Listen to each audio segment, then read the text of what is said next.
સૌથી વધારે મહત્વનું ધીરેનભાઈ અહીંયા આગળ એ પણ છે, કારણ કે જે રીતના દ્રશ્યો આપ જોઈ રહ્યા છો ગેનીબેનના ભાવુક થઈ ગયા હતા. સ્વાભાવિક રીતે કદાચ આટલી મહેનત લાગી છે એમાં રાજેશભાઈથી લઈને અનેક લોકો સહમત પણ હશે કે એકમાત્ર એવા ઉમેદવાર કે જેના માટે તમામ લોકો પોઝિટિવ હતા કે આ બેન જીતી શકે છે.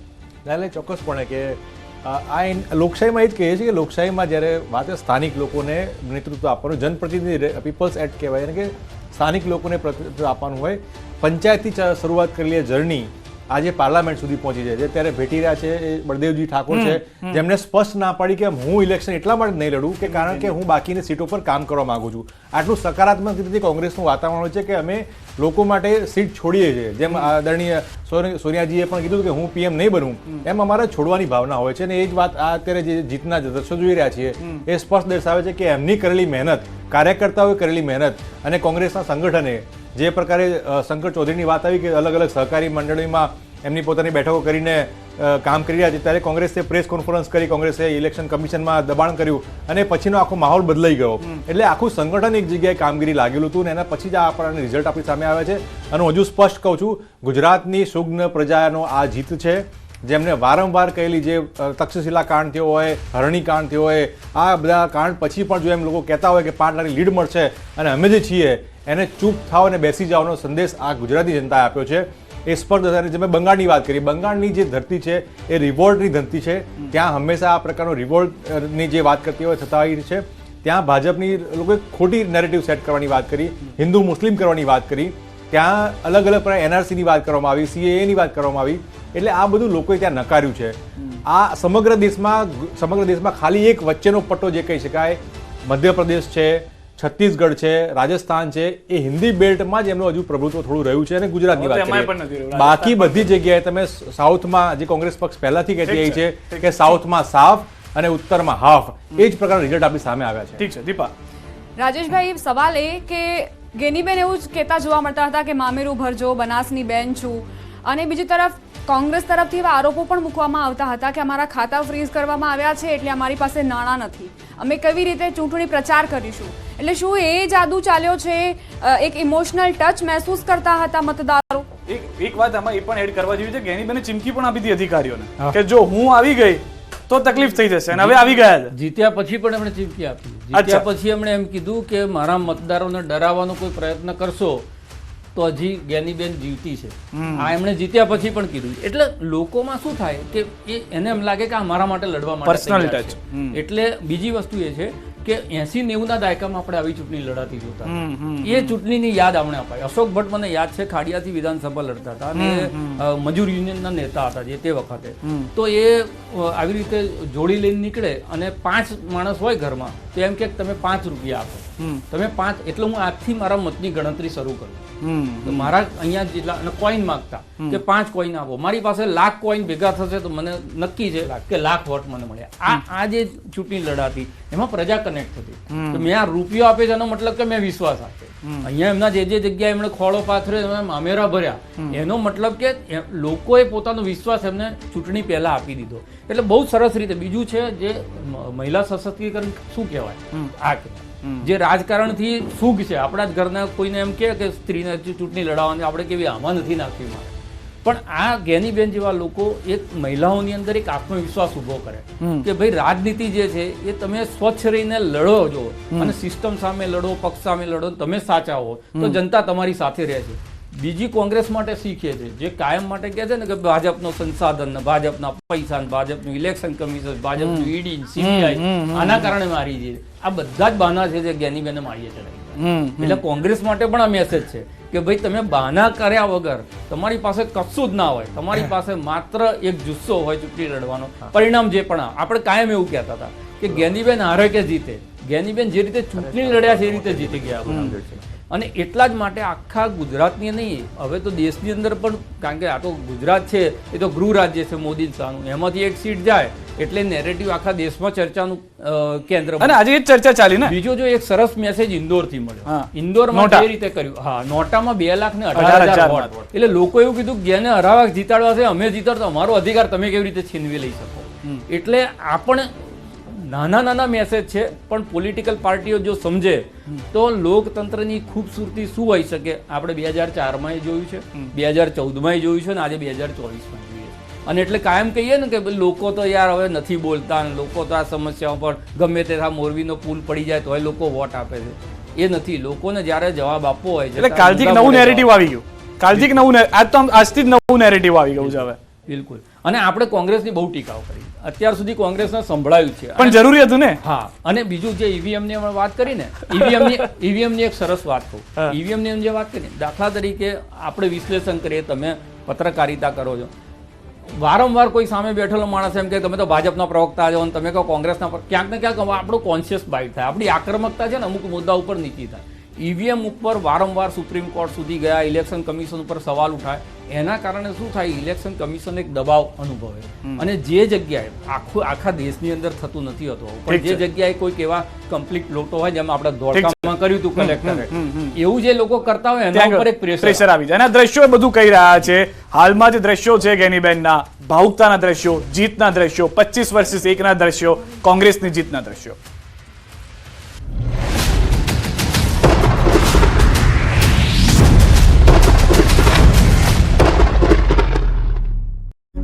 ગુમાન તોડ્યું છે અને ટૂંક સમયમાં તમે જોજો પાટણથી ચંદનજી પણ આ લોકોનું ગુમાન તોડશે અને આ બંને બેઠકો કોંગ્રેસના ખાતામાં જશે. આખા ગુજરાતની નજર હતી અને ગુજરાતની અંદર એક આખો માહોલ ગેનીબેને ઊભો કર્યો હતો કોંગ્રેસ માટેનો કે હું કોંગ્રેસમાંથી લડી રહી છું. એમ તમે જુઓ તો બધા જ આ વખતે ઉમેદવારોની બાબતમાં પણ એવું જ હતું કે જે 5 લાખની વાત કરતા ભારતીય જનતા પાર્ટીના એક પણ તમે પ્રવક્તાને નહીં સાંભળો કે નેતાને નહીં સાંભળો કે 5 લાખને પારનો આંકડો પાર કરવા વાળી વાત. એટલે અમારા કેન્ડિડેટ બધા જ સરસ હતા, પણ ગેનીબેન માટે તો આખા ગુજરાતની એ જ લાગણી હતી કે ગેનીબેન જીતવાના છે. બિલકુલ. શક્તિસિંહભાઈ સાથે જ્યારે મારી વાત થઈ હતી, જ્યારે ઇન્ટરવ્યુ લીધું હતું, ત્યારે એમણે એક વાત કીધી હતી કે અમારા આ વખતના જે ઉમેદવાર છે એ પ્રામાણિકતાથી ચૂંટણી લડે એવા ઉમેદવાર અમે ઉભા રાખ્યા છે. એટલે ચહેરાની પસંદગી બહુ જ અગત્યની અગત્ય. અને બીજા નંબરની વાત એ હતી સંધ્યાબેન કે કોંગ્રેસે આટલા સરસ ચહેરાઓ આપ્યા પછી ભારતીય જનતા પાર્ટી એનો રંગ બતાવ્યો.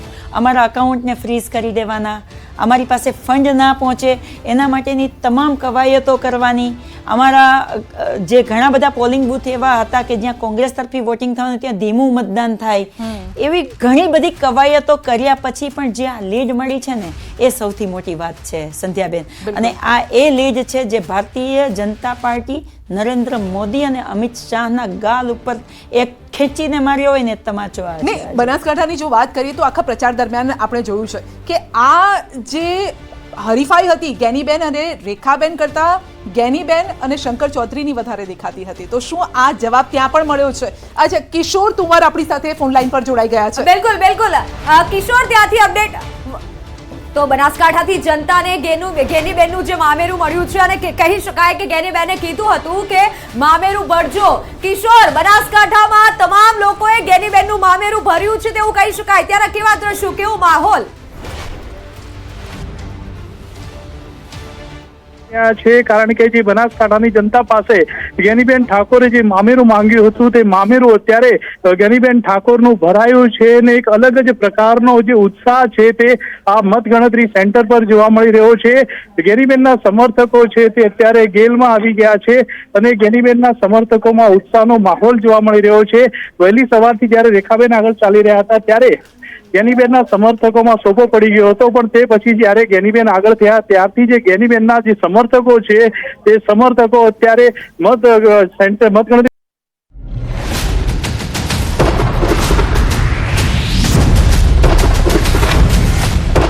રિસ્પોન્સ જબરદસ્ત હતો આવો તેમ. રૂઝાનની સાથે હવે પરિણામો પણ આવી રહ્યા છે. સીટો એક બાદ એક ક્લિયર થઈ રહી છે. કોઈ લાખોની લીડથી જીતી રહ્યું છે તો કોઈ લાખોના મતથી હારી પણ રહ્યું છે. ભાજપને 400 તો દૂર 300 ના પણ ફાંફા પડી ગયા છે. એ પરિસ્થિતિ આજે જોવા મળી છે. કોંગ્રેસ મુક્ત ભારતનું જે સપનું હતું એ અહીંયા સાકાર થતું જોવા નથી મળી રહ્યું. ભલે કોંગ્રેસ સત્તામાં આવશે કે નહીં, જોડતોડ સાથે શું એ સરકાર બનાવી શકશે કે કેમ તે સેકન્ડ પોઈન્ટ છે. પણ સવાલ એ છે કે અહીંયા ભાવુકતાના આ દ્રશ્યો આપ જોઈ રહ્યા છો. ગુજરાતથી આ દ્રશ્યો સામે આવ્યા છે. અબકી બાર ન આર ન પાર, બનાસકાંઠામાં ચાલ્યો તો એક જ જાદુ ચાલ્યો અને એ ગેનીબેનનો જાદુ ચાલ્યો અને જોઈ શકો છો કે સમર્થકો કેટલી મોટી સંખ્યામાં ત્યાં પહોંચ્યા છે, હાર તોડા લઈને પહોંચ્યા છે અને હોય પણ કેમ નહીં, કારણ કે અહીંયા બીજેપીની જે જીતની હેટ્રિક મારવાની હતી બીજેપીએ, તે હેટ્રિકને અહીંયા તોડવાનું કામ કર્યું છે તો એ છે બનાસની બેન ગેનીબેને. બિલકુલ, તો જે આ દ્રશ્યો સામે આવ્યા છે ગુજરાતમાં ભાજપની હેટ્રિક પર, જે રીતે એક બાજુ બનાસકાંઠાના આ પરિણામ આવી રહ્યા છે, પરિણામ પર CR પાટીલનું પણ નિવેદન આવ્યું, પરંતુ સૌથી ચોંકાવનારા જે પરિણામો આવ્યા તે બનાસકાંઠાની બેઠક ઉપરથી આવ્યા કે જ્યાં ગેનીબેને બાજી મારી દીધી, ખોળો ફેલાવ્યો હતો. તેઓ જ્યારે પોતાની ઉમેદવારી નોંધાવવા ગયા હતા, જ્યારે પ્રચાર કરતા હતા, ત્યારે મત માટે પણ તેઓએ કહ્યું હતું કે એકવાર વિશ્વાસ મૂકજો અને આખરે બનાસની જનતાએ ગેનીબેન ઉપર વિશ્વાસ મૂક્યો અને આજે ગેનીબેને ચૂંટણીમાં જીત હાંસલ કરી છે અને આ ભાવુક દ્રશ્યો પણ સામે આવ્યા છે. સાથે લોકોનો પણ જમાવડો જે જોવા મળ્યો, લોકોનો પ્રતિસાદ ગેનીબેનને મળતો હોય તેવા આ દ્રશ્યો પણ સામે આવ્યા. 18મી લોકસભામાં 26 સીટ જીતવાનો સંકલ્પ કર્યો હતો અને સાથે જ કમનસીબે અમારી કોઈ મહેનત ઓછી પડી હશે, આવું CR પાટીલનું નિવેદન આવ્યું. જ્યારે પત્રકાર પરિષદ તેઓએ સંબોધી. ગુજરાતમાં ભાજપની હેટ્રિક પર કોંગ્રેસે અહીંયા મોટી બ્રેક મારી દીધી છે. પરિણામ પર CR પાટીલનું નિવેદન સામે આવ્યું. બિલકુલ, પણ હવે સૌથી મોટી નજર છે કે સરકાર કોણ બનાવે છે અને કેવી રીતે બનાવે છે. ભલે એનડીએ કહેતું હોય કે અમે સરકાર બનાવી રહી છે, ફરી એક વખત નરેન્દ્ર મોદી પ્રધાનમંત્રી હશે, નો ડાઉટ, એ વાત ઉપર અમે ડાઉટ નથી કરી રહ્યા, પણ સવાલ એ છે કે કોંગ્રેસ હવે જોડતોડમાં લાગી ગઈ છે અને એ જોડતોડ ક્યાંથી કરે છે એ જોવાનું રહેશે. આ વખતે એન ફેક્ટર સૌથી વધારે મહત્વનું છે 2024ની આ ચૂંટણીમાં. નીતિશ અને નાયડુ, આ એન ફેક્ટર સૌથી વધારે મહત્વના છે આ વખતે. હા, અને ત્રીજો નરેન્દ્ર મોદીનો પણ એન કહી શકાય. એક એન ને બીજા બે એન મેનેજ કરે પરિસ્થિતિમાં છે. અને નીતિશ કુમારનું આપણે જાણીએ છીએ એમની રાજકીય મહત્વાકાંક્ષા કેટલી બધી વધારે છે, એટલે અવિશ્વસનીય વ્યક્તિત્વ કહેવાય એમાં નીતિશ કુમાર એક છે. ચંદ્રાબાબુનો રેકોર્ડ એવો છે કે જેની સાથે લોકસભા લડ્યા હોય એની સાથે ક્યારેય પછી એ સાથે રહ્યા નથી. પણ જે રીતનો મેન્ડેટ છે એ મેન્ડેટમાં કદાચ ભારતીય જનતા પાર્ટી સત્તા નથી બનાવતી, તો ઇન્ડિયા ગઠબંધન પાસે પણ એટલી ફિગર નથી કે, અને એ લોકો જે વિચારધારાની બહાર મૂકીને બહારના લોકોને, નીતિશ કુમાર જેમણે હમણાં 3 મહિના પહેલા તમારી સાથે દગો કર્યો હોય, કદાચ એમની સાથે જાઓ તો એ સ્થિર સરકાર કેટલી આપશે એ મોટો. તેજસ્વી યાદવ પહેલા જ કહેતા હતા કે નીતિશ કાકા કંઈ પણ કરી શકે છે. હા, એટલે એ કરી શકે, પણ હવે તમારે વિચારવાનું છે. જે માણસ 3 મહિને પોતાની રાજકીય જે વિશ્વસનીયતા હોય બદલતા હોય, એમને તમે પાછા લાવો તો તમારી જે સરકાર છે એની સ્થિરતા ઉપર ફિગર આપી દઈએ. તો જે પરિણામો હવે સામે આવી રહ્યા છે, એનડીએ 297 સાથે આગળ જોવા મળી રહ્યું છે, ઇન્ડિયા અલાયન્સ 230 ઉપર અને અધરના ફાળે 16 સીટો જઈ રહી છે. અહીંયા 300 સુધી પણ આંકડો નથી પહોંચ્યો. 400 પારના નારા લાગતા હતા, પણ અત્યારે આ 300 સુધી આંકડો પહોંચશે કે કેમ, 5.5 સુધીમાં તે સૌથી મોટો સવાલ છે. ઇન્ડિયા અલાયન્સ 230 ઉપર આગળ જોવા મળી રહી છે. ટક્કર જે જોવા મળશે તેવી કોંગ્રેસ તરફથી વારંવાર વાતો આવતી હતી અને એવી જ વાતો રૂપે આ પરિણામ અત્યારે સામે આવી રહ્યું છે. બિલકુલ, 230 સીટ, પરંતુ જે અમે હમણાં જ વાત કરી, શ્રદ્ધાબેન પણ આપણી સાથે છે કે 300 સુધી તમે નથી પહોંચી રહ્યા, 400 નો ભલે નારો આપ્યો હોય. સવાલ અહીંયા એ છે કે સરકાર કેવી રીતે બનશે અને શું. જો એક વસ્તુ છે કે આપણે સ્વતંત્ર ભારતના ઇતિહાસમાં જોઈએ તો એક લાંબો સમય આપણે જોયું હતું કે જ્યારે પ્રધાનમંત્રી નહેરુજી હતા, પ્રધાનમંત્રી ઇન્દિરાજી હતા, ત્યારે એબ્સોલ્યુટ મેજોરિટી કોંગ્રેસની હતી. એના પછી અમારી ભારતીય જનતા પાર્ટીની એનડીએની વાજપેયી જે અમારા ફર્સ્ટ પ્રધાનમંત્રી બન્યા ત્યારે અમારી એબ્સોલ્યુટ બહુમતી નહોતી, પણ એ સરકાર પણ ખૂબ સારી રીતે 5 વર્ષ ચાલી હતી. એના પછી 2004 અને 2014ની અંદર પણ કોંગ્રેસને પણ એબ્સોલ્યુટ મેજોરિટી નહોતી, એ UPA 1 અને UPA 2 કરીને ચાલી હતી. અને 70 વર્ષ પછી 2014ની અંદર એક એવો ટાઈમ આવ્યો કે બિન કોંગ્રેસી જે સરકાર હોય, ગેર કોંગ્રેસી સરકાર હોય, જેને એબ્સોલ્યુટ બહુમતી મળી હોય, એ ભારતીય જનતા પાર્ટીને મળી અને પ્રધાનમંત્રી નરેન્દ્ર મોદીજી 2014માં મળ્યા. સેમ એ રિપીટ 2019માં થયું કે એબ્સોલ્યુટ બહુમતી મળી. બરોબર છે. હવે એ વસ્તુની સાથે તમે આજે જો તો આજે પણ અમારી સીટો 245, 246 અને હજુ જે થઈ રહ્યું છે કાઉન્ટિંગ પણ એ રીતે હું જોઈ રહી છું. બરોબર છે. તો આજે પણ 10 વર્ષ પછી પણ એ જે લોકપ્રિયતાનો ગ્રાફ આપ જોઈ રહ્યા છો તો એ ક્યાંય ઓછો નથી થયો. સીટો અમારી બિલકુલ સારી છે અને એનડીની સાથે તો એબ્સોલ્યુટ અમને જે મેજિકલ ફિગર જોઈએ છે 272 ગવર્મેન્ટ બનાવવાનો એ તો અમને ઓલરેડી મળી ગયો છે. 300 તો દેખાઈ જ રહી છે, 300 થી આગળ અમારું જે ગઠબંધન છે એ જવાનું જ છે.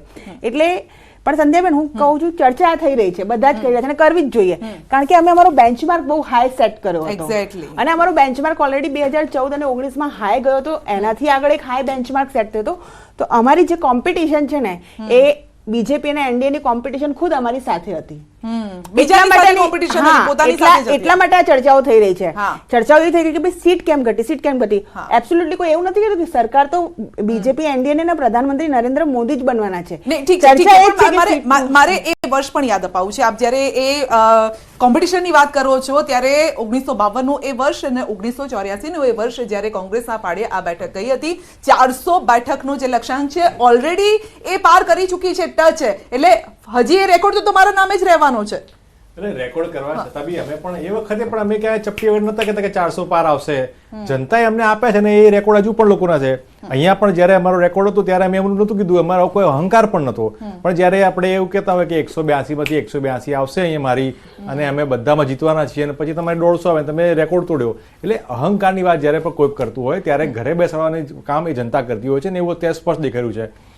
મોદી ગેરંટીને નકારી, મોદી મેજિકને નકાર્યું, મોદી લહેરને નકારી. એટલે મોદીની જે બ્રાન્ડ હતી આખી બ્રાન્ડને અત્યારે ખરેખર નૈતિકતાથી હાર સ્વીકારવી જોઈએ મોદી સાહેબે અને કહેવું જોઈએ કે હું નિવર્તમાન પ્રધાનમંત્રી હતો અને હવે ભૂતપૂર્વ પ્રધાનમંત્રી થઈ ગયો છું, એ સ્વીકારવું પડશે. અને બીજી વાત કે અત્યારે ગઠબંધનની છે, આ ગઠબંધનની આ સરકાર જેવું અત્યારે હાલમાં છે, સ્પષ્ટ બહુમત તમને નથી. એટલે સરકારે લોકોએ તમને નકારી કાઢ્યા છે, સમગ્ર દેશથી નકારી છે, ખાલી ગુજરાતથી નહીં. ગુજરાતમાં પણ જે કહેવામાં આવતું કે 5-5 લાખની લીડ ગયા વખત કરતાની લીડ આ વખતે ઓછી છે. જ્યાંથી વડાપ્રધાન ઇલેક્શન લડે છે ત્યાં પણ એમની લીડ ઓછી છે. એટલે એમની જે લોકપ્રિયતા છે એ ધીરે ધીરે તળિયે આવી ગઈ છે. સવાલ કરીશું પહેલા જવાબ મને દેજો. સંધ્યાબેન નથી ખબર પડતી કે જે પોતાની જાતને સૌથી જૂની પાર્ટી કહે છે, રાષ્ટ્રીય કોંગ્રેસ પાર્ટી પોતાને આ દેશની રાષ્ટ્રીય નેશનલ પાર્ટી છે, એ પોતે હજુ 100 સીટમાં બી નથી ને અત્યારે હમણાં 245 આવી ગયા છે. એટલીસ્ટ એમના કરતા 145 વધારે છે. અહંકાર આમનો બોલે છે. મેં તમને શું કીધું કે અમારા માટે સૌથી વધારે આજે ચિંતન મનન કરવાનો એક જ પ્રશ્ન છે કે અમે અમારો બેન્ચમાર્ક હાઈ રાખ્યો છે. અને હું ફરીથી શ્રદ્ધેય અટલ બિહારી વાજपेयीજીને કોટ કરું છું કે ભારતીય જનતા પાર્ટી કા કાર્યકર્તા યા જીતતા હે યા સીખતા હે, હારતા નહીં. જીતી તો અમે ચૂક્યા જ છીએ પણ હજુ બી અમારા માટે શીખવાનું છે કે જે બેન્ચમાર્ક અમે હાઈ સેટ કર્યો તો એમાં જે અમારે ત્યાં બેન્ચમાર્કની સામે પણ અંદર પોતાને જે કેટલા પડકાર મળે છે, ઘણી બધી એવી સીટો છે. અહીંયા તો રામ મંદિરમાં જે દંડવત પ્રણામ છે એ પણ ના ફળ્યા. તો એક નહીં, રામ મંદિર તમને એક વસ્તુ કહી દઉં, મેં રામ મંદિર જે છે અને ભગવાન શ્રી રામ એનું જે આંદોલન છે આ દેશમાં 500 વર્ષ જૂનું આંદોલન છે. 500 વર્ષથી 25 પેઢીઓ ખૂપી ગઈ છે. સ્વતંત્ર ભારતના ઇતિહાસમાં 1947 પછી એકમાત્ર પાર્ટી છે ભારતીય જનતા પાર્ટી જેણે આ આંદોલનને ખુલ્લે આમ ટેકો આપ્યો છે. 1980 માં જયારે અમે આવ્યા હતા ત્યારે અમારી પાસે સત્તા નહોતી તો અમારે અમારા પોલિટિકલ એસ્પિરેશન વિચાર દેખાડવા પડે. ત્યારે પંડિતજીની અંત્યોદય સુધી જવાની વિચારધારા હતી કે હર ખેત કો પાણી હર હાથ કો કામ. અને પોલિટિકલ એસ્પિરેશન એ હતી કે જ્યાં હું હે બલિદાન મુખર્જી વો કશ્મીર હમારા હે અને ભવ્યથી ભવ્ય રામ મંદિર બનાવીશું. આ બધા જ કામો 2014 અને 2019ની થમ્પિંગ મેજોરિટી સાથે અમે કર્યા છે. અમે આ મુદ્દાઓને લઈને ચાલ્યા છે ને એના ઉપર લોકોએ જનતા જનાર્દનને અમે આશીર્વાદ આપ્યો છે. 10 વર્ષ સુધી સરકાર રહ્યા પછી બી 245 થી અપ અમે જઈ રહ્યા છીએ. 44માં સમેટાઈ નથી ગયા જે 70 વર્ષનું શાસન હોય. એટલે હું માનું છું સંધ્યાબેન આજે ચર્ચાઓ થશે ને થવી જ જોઈએ અને આ એટલી જોરદાર ચર્ચાઓ થવી જોઈએ કે હવે એ લક્ષ્ય બધા બનાવશે કે 400 પાર જઈને 2029 ની અંદર બતાવવાનું છે. બિલકુલ, કારણ કે એનાથી મોરલ થોડું વધારે બૂસ્ટ કરવાનું છે. એટલે અહીંયાથી નાસીપાસ નથી થવાનું. પરંતુ વિશેષજ્ઞને પણ એ સ્પેશિયલ કમેન્ટ માટે હું પૂછી રહી છું કે આ ચૂંટણીથી શું શીખશે રાષ્ટ્રીય પાર્ટીઓ? કારણ કે એક સમય એવો હતો, આપને પણ ખ્યાલ છે કે જે લોકલ પાર્ટીઝ હતી, સ્ટેટની લોકલ પાર્ટીઝ તેને અવગણી દેવામાં આવી હતી, ક્યાંક તેની પીછેહટ થઈ હતી, ત્યાં જોડતોડ જે કરવામાં આવ્યું ને પછી આગળ વધવામાં આવ્યું. ત્યાં આ વખતે આપ યુપી જોઈ લો, આપ બિહાર જોઈ લો, એવું છે કે સ્ટેટની જે લોકલ પાર્ટી છે એ આગળ આવી રહી છે. ભાઈ અમારા વગર તમારું કશું નથી થવાનું. જો એક તો જે શ્રદ્ધાબેને વાત કરી ને એમને દીનદયાળ ઉપાધ્યાયને યાદ કર્યા. આ એક કેડર બેઝ પાર્ટી હતી, સામૂહિક નેતૃત્વથી ચાલતી પાર્ટી હતી. તમામ કાર્યકર્તાઓ જે છે એ કાર્યકર્તાઓના પરસેવાથી આગળ વધતી પાર્ટી હતી, જેમાં કાર્યકર્તા પહેલા હતા અને નેતા પછી હતા. એ પાર્ટીના 2014ના એજન્ડા ઉપર 18 લોકોનો ફોટો હતો. એમાં દીનદયાળ ઉપાધ્યાય હોય, શ્યામા પ્રસાદ મુખર્જી હોય, વાજપેયી, અડવાણી બધાના ફોટા હતા. 2019ની અંદર 4 ફોટા થઈ ગયા. આ વખતે માત્ર 1 ફોટો થઈ ગયો.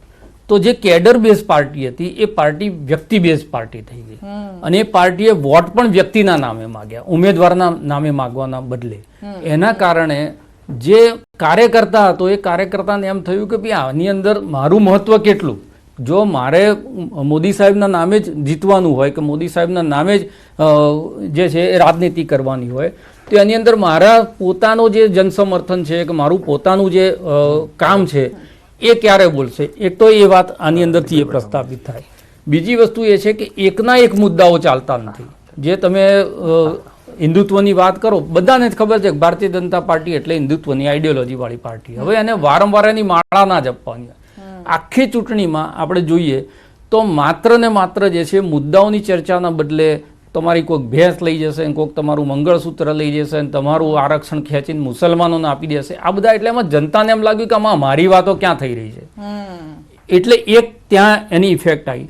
ત્રીજી વસ્તુ એ થઈ કે જે તમારી સામેના લોકો હતા એમાં બધાને એક સાથે પ્રતાડિત કરવામાં આવ્યા, કોઈને છોડ્યા નહીં. આના ઉપર બી સીબીઆઈની રેડ, પેલા ઉપર સીબીઆઈની રેડ. એટલે તમારા દુશ્મનોને ભેગા કરવાનું કામ જ તમે કર્યું, જે છૂટા છવાયા હતા.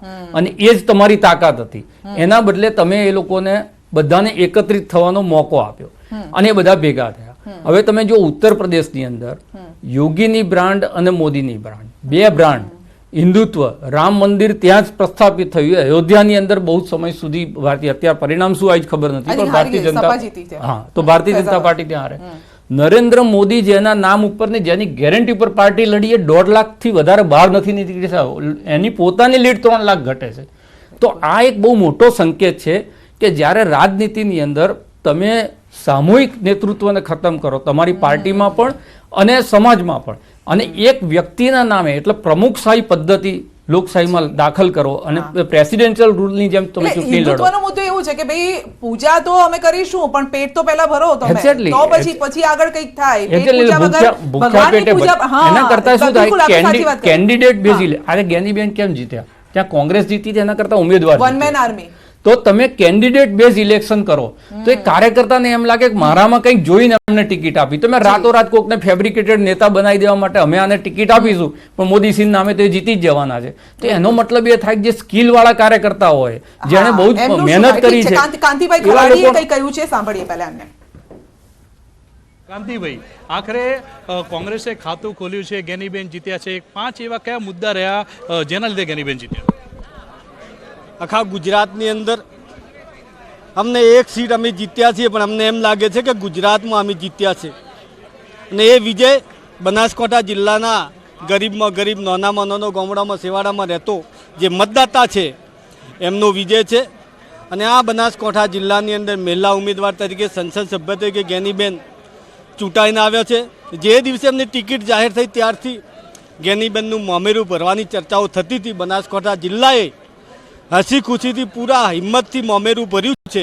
અને આગળ પણ ગેનીબેન પ્રત્યે વિશ્વાસ છે કે બાકી રહેલા કે જે એમને માંગણીઓ પરમાં જે કામ અધૂરો હશે ગેનીબેન કરવા પ્રત્યે એ લોકો પણ અમારા પ્રત્યે લાગણી છે ને અમારા પણ એ લોકો માટે વિશ્વાસ છે.